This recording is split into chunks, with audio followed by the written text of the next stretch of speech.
Hello दोस्तों, नमस्कार। स्वागत है आपका पाठक स्टडी हब में।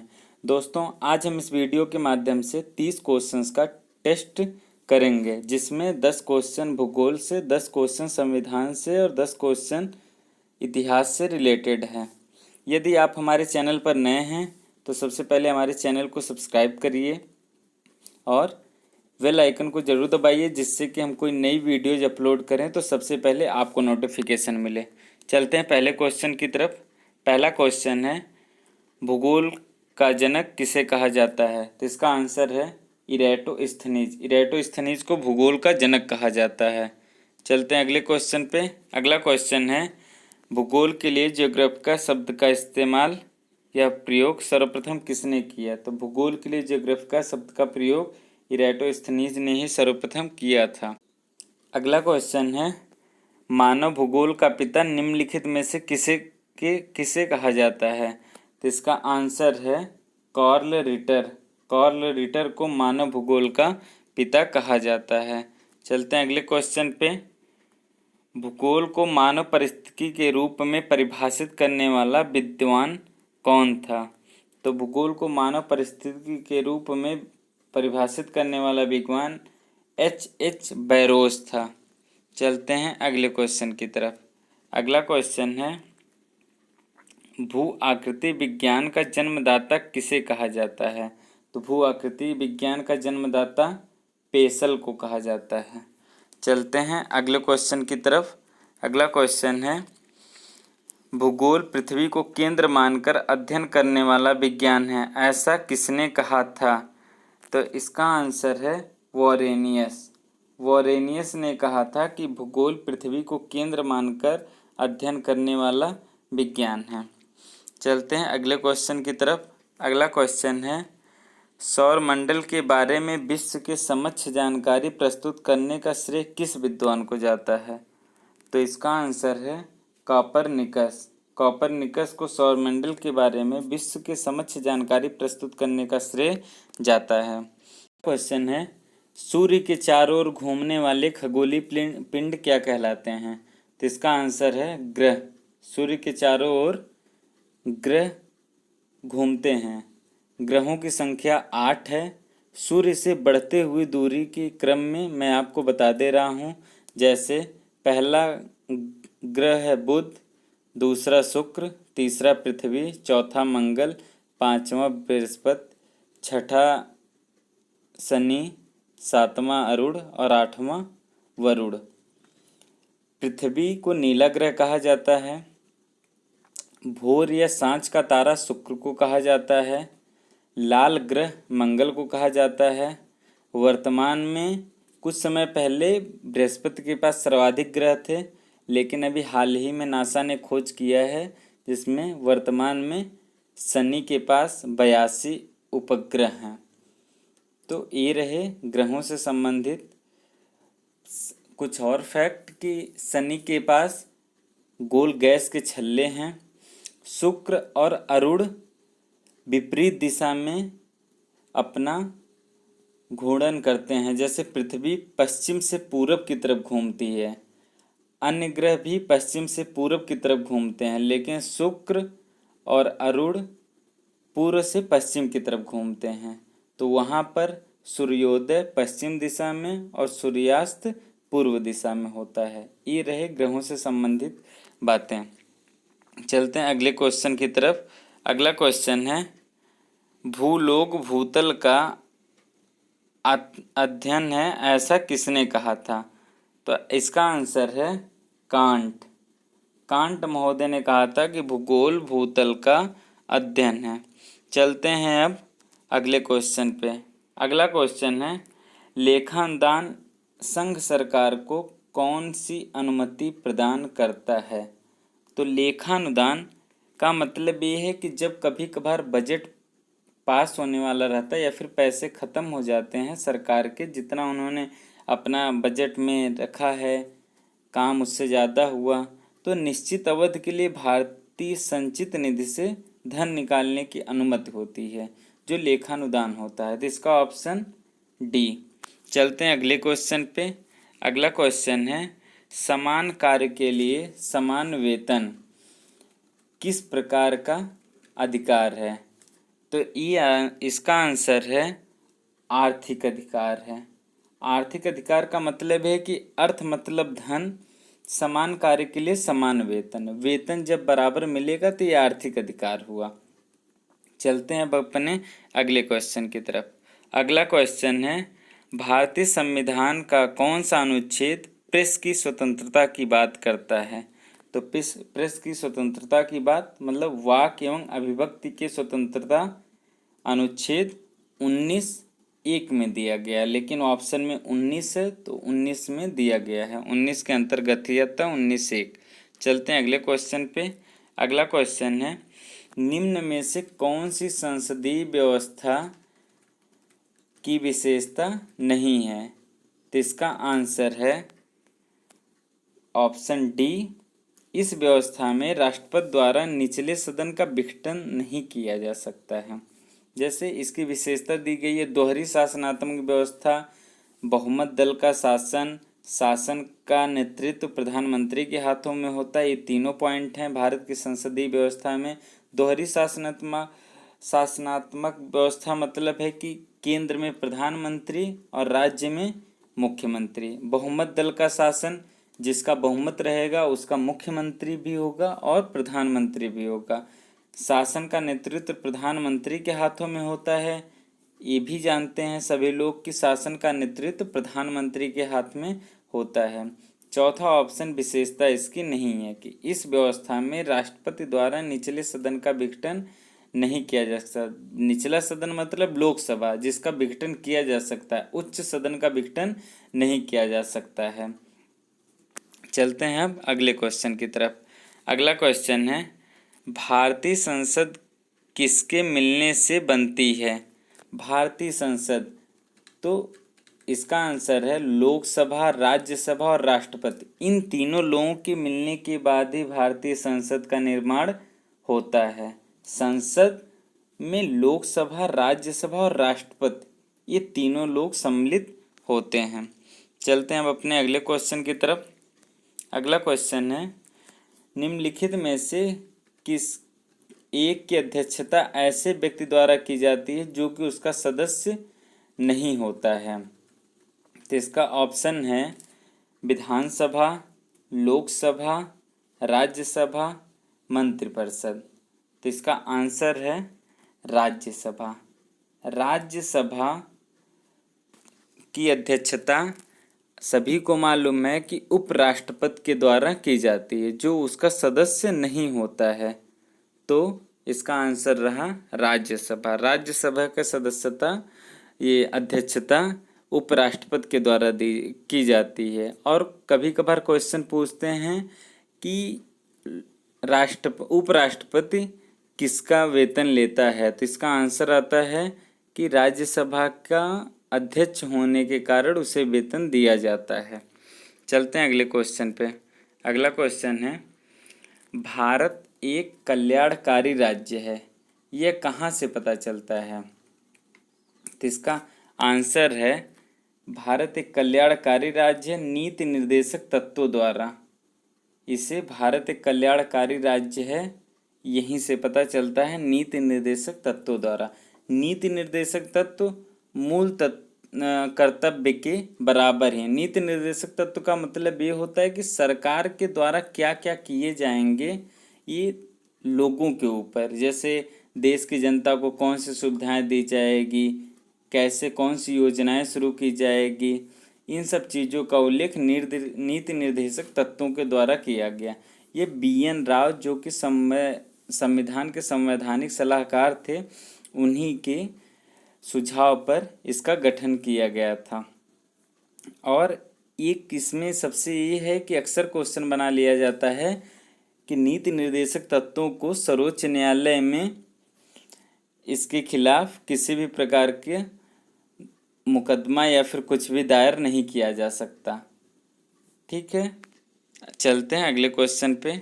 अगला क्वेश्चन है, निम्नलिखित में से कौन भारत के राष्ट्रपति की इच्छा तक ही अपने पद पर बना रह सकता है?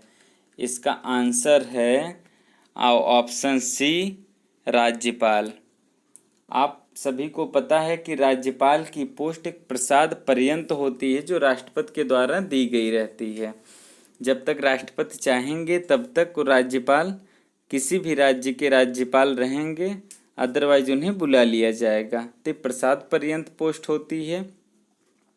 चलते हैं अगले क्वेश्चन पे। अगला क्वेश्चन है, नियंत्रक एवं महालेखा परीक्षक का कार्यकाल कितने वर्षों का होता है? तो इसका ऑप्शन है ऑप्शन ए, नियंत्रक एवं महालेखा परीक्षक का कार्यकाल 6 वर्षों का होता है। चलते हैं अब अपने अगले क्वेश्चन की तरफ। अगला क्वेश्चन है, निम्नलिखित में से कौन संसद के दोनों सदनों में बोलने, अन्य कार्यवाहियों में भाग लेने का अधिकार रखता है? तो इसका आंसर है भारत के अटॉर्नी जनरल। यही एक ऐसे व्यक्ति हैं जो दोनों सदनों में बोलने एवं कार्यवाहियों में भाग लेने का अधिकार रखते हैं, परंतु वोट डालने का नहीं। किसी भी, चाहे दोनों सदन में से किसी में भी, चाहे लोकसभा चाहे राज्यसभा, किसी में भी वोट डालने का इन्हें अधिकार नहीं है, लेकिन बोलने और अपना पक्ष रखने का अधिकार दोनों सदनों में इनको दिया गया है। अब चलते हैं इतिहास के क्वेश्चन पे। पहला क्वेश्चन है, निम्नलिखित में से किसने सबसे पहले यूरोप को भारत से अवगत कराया था? तो इसका आंसर है सिकंदर अलेक्जेंडर। सिकंदर का ही दूसरा नाम अलेक्जेंडर था। इसी ने ही सबसे पहले भारत को यूरोप से अवगत कराया था। चलते हैं अपने अगले क्वेश्चन की तरफ। अगला क्वेश्चन है, सिकंदर के आक्रमण के दौरान पश्चिमोत्तर भारत कितने राज्यों में विभाजित था? तो सिकंदर ने जब अपने विश्व विजय की योजना के अंतर्गत 326 ईस्वी पूर्व में भारत पर आक्रमण किया था, इस समय भारत के पश्चिमोत्तर भारत की स्थिति में 28 राज्य थे, इसलिए ऑप्शन सी सही होगा। चलते हैं अब अपने अगले क्वेश्चन की तरफ। अगला क्वेश्चन है, निम्नलिखित में से कौन सा BC का सही संक्षेप है? तो इसका आंसर है बिफोर क्राइस्ट। बिफोर क्राइस्ट मतलब ये है कि जीसस क्राइस्ट के जन्म के पहले, जब भी जैसे मान लीजिए कि किसी का कोई डेट है जिस पे आगे BC लगा हुआ हो, तो जब यही माना जाता है कि उस सन को उतना पीछे, बिफोर क्राइस्ट मतलब ये है कि जो जीसस क्राइस्ट का जन्म हुआ उससे उतने साल पीछे किया गया है, उनका जन्म हुआ। जैसे मान लीजिए कि कोई व्यक्ति है जिसका 10 BC में जन्म हुआ, तो इसका मतलब ये है कि जीसस क्राइस्ट से 10 साल पहले वह व्यक्ति जन्म लिया होगा। तो बिफोर क्राइस्ट मतलब बिफोर, पहले, जीसस क्राइस्ट के जन्म लेने से पहले। चलते हैं अगले क्वेश्चन पे। अगला क्वेश्चन है, विक्रम संवत की शुरुआत कब हुई थी? विक्रम संवत की शुरुआत कब हुई थी? तो इसका ऑप्शन है 47 ईसा पूर्व, 50 ईसा पूर्व, 55 ईसा पूर्व और 57 ईसा पूर्व। तो विक्रम संवत हिंदू पंचांग में समय गणना की प्रणाली का नाम है। यह संवत 57 ईसा पूर्व में आरंभ हुई थी। इसके प्रणेता भारत की भूमिवर्मा विक्रमादित्य को माना जाता है, तो इसलिए इसका ऑप्शन डी सही है। ठीक, चलते हैं अब अपने अगले क्वेश्चन की तरफ। अगला क्वेश्चन है, शक संवत की शुरुआत कब हुई थी? तो इसका ऑप्शन है पहला 78 ईस्वी, दूसरा 80 ईस्वी, तीसरा 30 ईस्वी, चौथा 639 ईस्वी। तो इसका आंसर है 78 ईस्वी में। इसकी जो शुरुआत किए थे वो कनिष्क द्वारा की गई थी जब उनका राज्याभिषेक हुआ था, और इसी पर आधारित हमारा जो वर्तमान का कैलेंडर है, राष्ट्रीय कैलेंडर, इसी शक संवत पर ही आधारित है। चलते हैं अगले क्वेश्चन की तरफ। अगला क्वेश्चन है, गुप्त संवत की शुरुआत कब हुई थी? तो गुप्त संवत की शुरुआत कब हुई थी? इसका ऑप्शन है 78 ईस्वी, 320 ईस्वी, 398 ईस्वी और 400 ईस्वी। तो इसका आंसर है 320 ईस्वी। चंद्रगुप्त ने एक गुप्त संवत 319-320 के बीच में ही चलाया था। कदाचित इसी तिथि को चंद्रगुप्त प्रथम का राज्याभिषेक हुआ था। चंद्रगुप्त ने, जिसका शासन पहले मगध के कुछ भागों तक ही सीमित था, अपने राज्य का विस्तार इलाहाबाद तक किया। महाराजाधिराज की उपाधि भी धारण करके इन्होंने पाटलिपुत्र को अपनी राजधानी बनाई थी। चलते हैं अब अपने अगले क्वेश्चन की तरफ। अगला क्वेश्चन है, ह्युत संघ भारत कब आया था? इसका ऑप्शन है 380 से 413 के बीच में, 413 से 418 के बीच में, 629 से 645 के बीच में और 712 से 713 के बीच में। तो इसका आंसर है ऑप्शन सी, 629 से 645 के बीच में। यह ह्वेनसांग इसका नाम था। यह प्रसिद्ध चीनी बौद्ध भिक्षु था। यह हर्षवर्धन के समय में आया था। 629 से 645 तक ये भारत में रहा और जब ये नालंदा यूनिवर्सिटी में पढ़ने गया तो उस समय वहाँ के कुलपति शीलभद्र थे। अक्सर क्वेश्चन पूछा जाता है कि जब ह्वेनसांग नालंदा यूनिवर्सिटी में पढ़ने गया तो उस समय वहाँ के आचार्य कौन थे? तो आंसर आता है शीलभद्र। चलते हैं अगले क्वेश्चन पे। अगला क्वेश्चन है, कुतुबुद्दीन ऐबक ने गुलाम वंश की स्थापना कब की थी?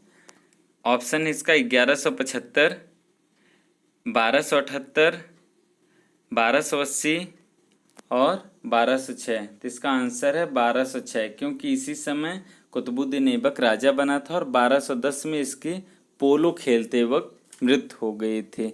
तो इसका 1206 में ही इसने गुलाम वंश की स्थापना की थी। अक्सर क्वेश्चन पूछा जाता है कि कौन सा ऐसा शासक था जिसकी पोलो खेलते वक्त मृत्यु हुई थी? तो कुतुबुद्दीन ऐबक ही था जिसकी पोलो खेलते वक्त मृत्यु हुई थी। और पोलो एक ऐसा गेम होता है जो घोड़े पर बैठ करके हॉकी जैसा एक छड़ी रहती है जिससे गेंद को मारी जाती है। तो उससे खेलते वक्त घोड़े से गिरा और मर गया। चलते हैं अगले क्वेश्चन पे। अगला क्वेश्चन है, 1612 ईस्वी में अंग्रेजी बेड़े ने किस युद्ध में पुर्तगालियों को हराया था?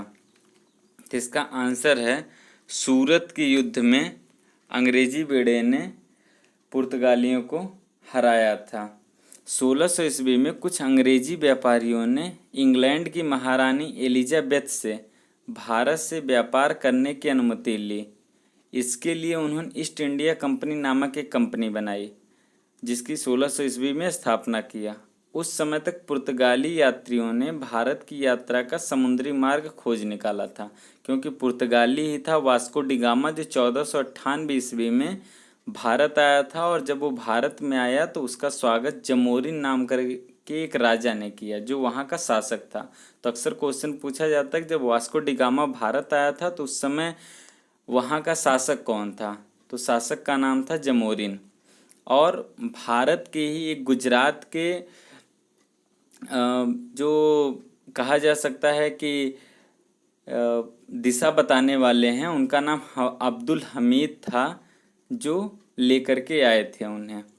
ठीक है, तो फिर उस समय जब पुर्तगाली यात्रियों ने भारत की यात्रा समुद्री खोज से निकाला था तो 1612 ईस्वी में ही सूरत युद्ध पुर्तगालियों और अंग्रेज के बीच में हुआ जिसमें अंग्रेजों की ही जीत हुई थी। ठीक, चलते हैं अंतिम क्वेश्चन पे। अंतिम क्वेश्चन है, जोधपुर की स्थापना एक राजपूत ने 1449 में की थी। उस राजपूत का क्या नाम था? तो उसका नाम था राव जोधा। राव जोधा ने ही जोधपुर की स्थापना किया था। यह भूतपूर्व जोधपुर रियासत की राजधानी थी। मंडोर से हटाकर नई राजधानी यहाँ बसाई गई थी। नई राजधानी को सुरक्षित रखने के लिए चिड़िया टुंक पहाड़ी पर एक दुर्ग भी बनाया गया था जो आज भी जोधपुर के किले के नाम से प्रसिद्ध है। ये रहे आज का टेस्ट। ऐसे ही हम अल्टरनेट डेज जैसे आज, फिर कल, या फिर परसों, ऐसे हम टेस्ट आपको डेली देते रहेंगे। यदि आपको हमारा ये वीडियो अच्छा लगा हो तो चैनल को सब्सक्राइब करिए, वीडियो को लाइक करिए और कमेंट करिए। जिस क्वेश्चंस का आपको आंसर आ रहा हो, जितने क्वेश्चन आपके सही हुए हों उनको कमेंट करिए और दोस्तों को भी शेयर करिए। धन्यवाद।